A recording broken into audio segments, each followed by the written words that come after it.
This is one of my walking sticks, and this is telescopic. There's a expansion here and then a choke joint that will narrow down the passageway so the smaller pole will not move within the bigger pole, and it stays at a certain height. I use this in a lot of the national parks I go to. I usually teach people how to use these things, not to just carry them around and just in case, but actually to be comfortable with when to assist in your hike. It's good for people with bad knees, arthritis. In fact, that's why I wanted to talk about arthritis. This joint will wear down and not be able to grip after a while. It's inevitable. But the plastic that causes friction against this aluminum will probably withstand a lot of trauma. When it wears down and isn't able to hold its function or support me anymore, I just get a new one. This is a wooden one given to me as a graduation gift from Andy Weil when I graduated from the Center for Integrative Medicine. And I love this, but I don't want to use it because it means so much to me. It will survive wear and tear, but for some of the cold, extreme weather places that are destinations to go to, I don't want to wear this down. But again, the topic is the wear and tear of arthritis. I've had a few patients come in as a second opinion because they were given the diagnosis of arthritis. My baby boomers will usually be upset when they hear the name arthritis or the diagnosis of arthritis. If you look it up in a dictionary, arthritis is just a change that occurs when a joint goes through some extra wear and tear. That can be in the young person that's going through a lot of powerlifting movements in the knee. It can also be with somebody who loses their leg in the war and has to load up on the remaining leg that's not used to all the pressure.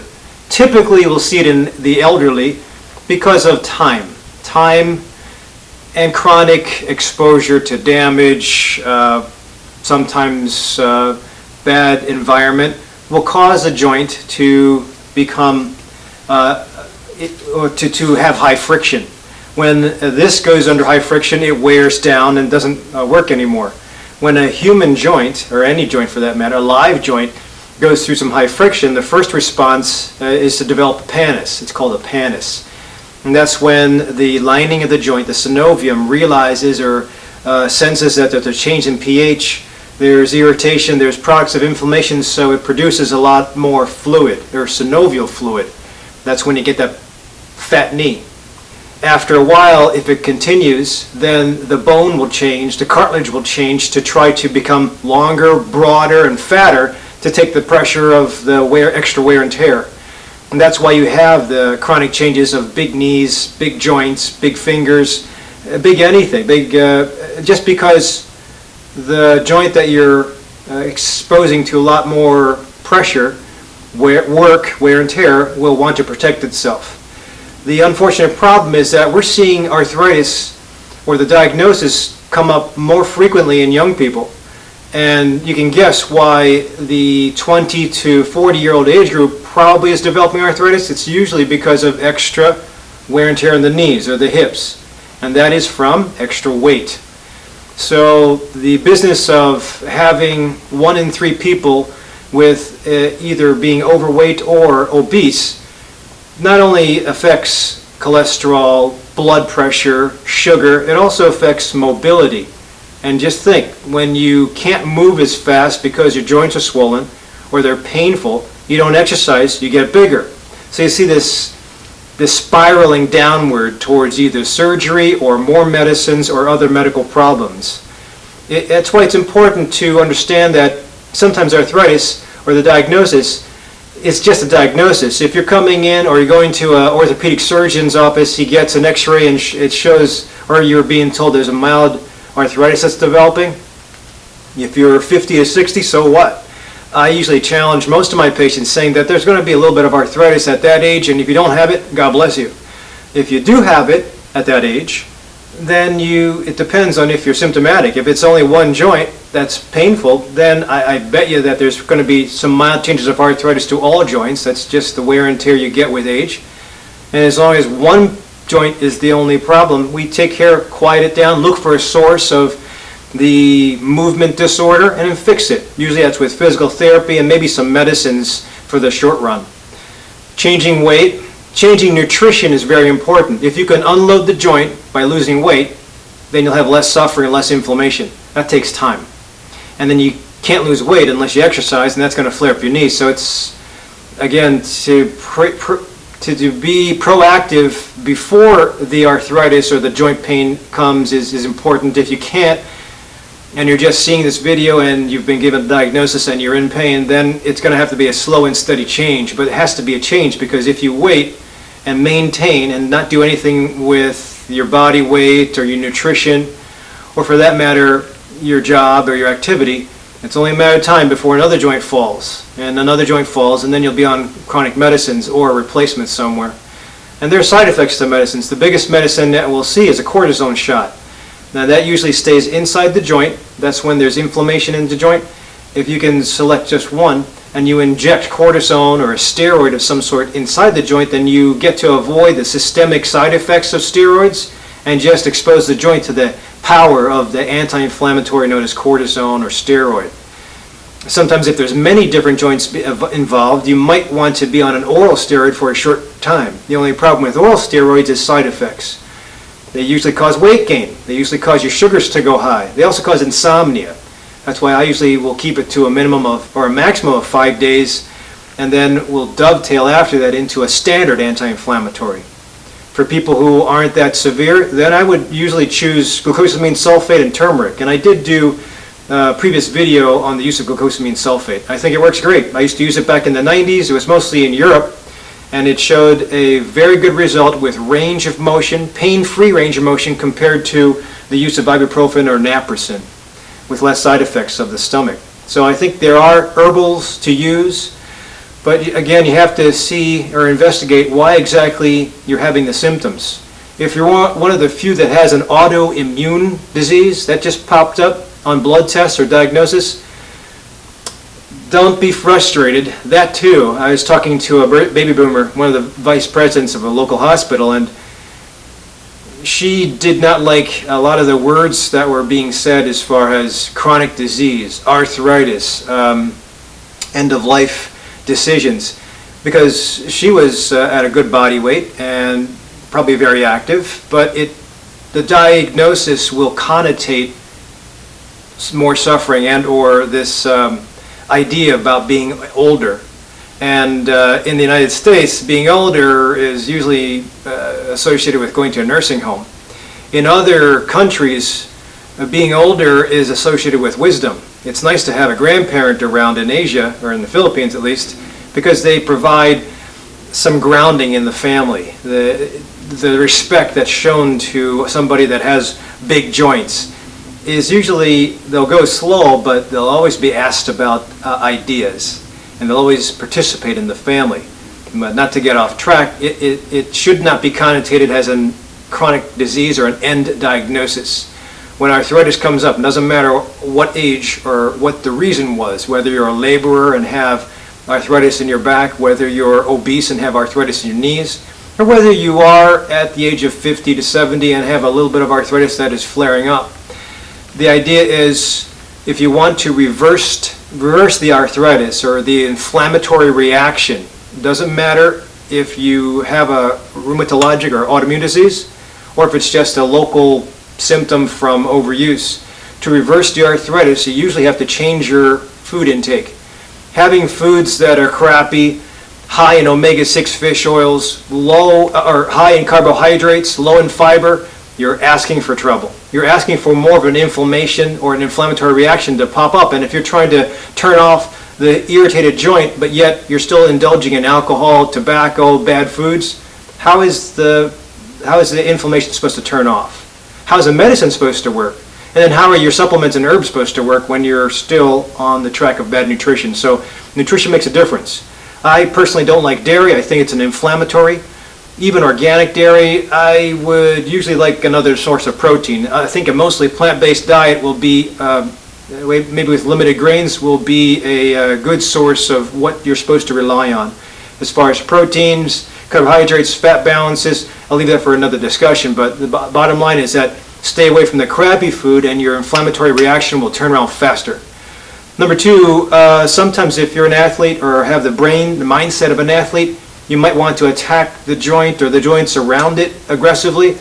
Sometimes it takes an understanding that you'll have to be on the injured list or the roster that says you'll be active, but it'll be a different form of activity for a few short months in efforts to get you back to what you were previously.